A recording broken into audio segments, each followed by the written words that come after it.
active contributors, the virtual meetings have a way of making them feel invisible. There are definite strategies that you have to ensure that your presence is felt. One of my coaches started contributing earlier in the meetings itself, due to which there was so much more attention and conversations around the points that he made. It's also important, instead of addressing the group, you actually address individuals in particular.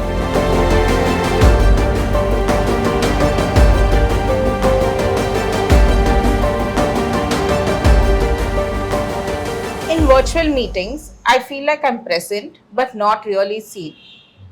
How can I ensure that my voice is being heard and my contributions are being noted? This is just another digital challenge. Even active contributors, the virtual meetings have a way of making them feel invisible. There are definite strategies that you have to ensure that your presence is felt. Let's go through some of them. Number one, speak early in the meeting. The timing of your point that you make matters a lot. If you make your points earlier in the meeting, maybe in the start or after the first 1 minute or so, you actually set the tone for the rest of the meeting. One of my coaches started contributing earlier in the meetings itself, due to which there was so much more attention and conversations around the points that he made. So it's all about timing of your coming into the conversation. That's why an early participation makes all the difference in a meeting. Point number two, keep your camera on and take note of your body language. Virtual meetings, even though it is remote, your body language counts. You need to stay engaged. Keep looking at the camera and make gestures of participation, like nodding your head, or be attending in your posture. These things make a difference. It goes to show that you are actively participating in the conversation or in the meeting, and also makes your mark clear in terms of your presence. So that's what you need to be doing.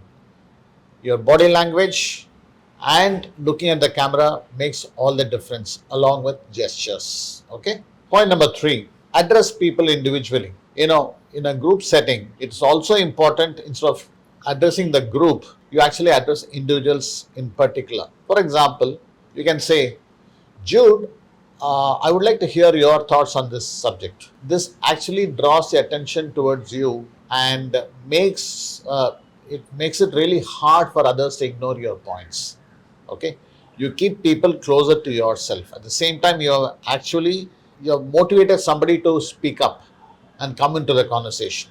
That also, in effect, shows that you are very inclusive in your approach. Point number four, use the chat function to reinforce your points. Sometimes, you may be feeling that your conversation is moving very fast, you're not being acknowledged, or you're just not able to make your entry into the conversation. At that point of time, use the chat function effectively. Sometimes the written communication gets more engaging response from concerned people in the group. So that is also a way of engaging during a virtual meeting. It means that you're staying actively engaged in the meeting conversation. Point number five, follow up post meeting.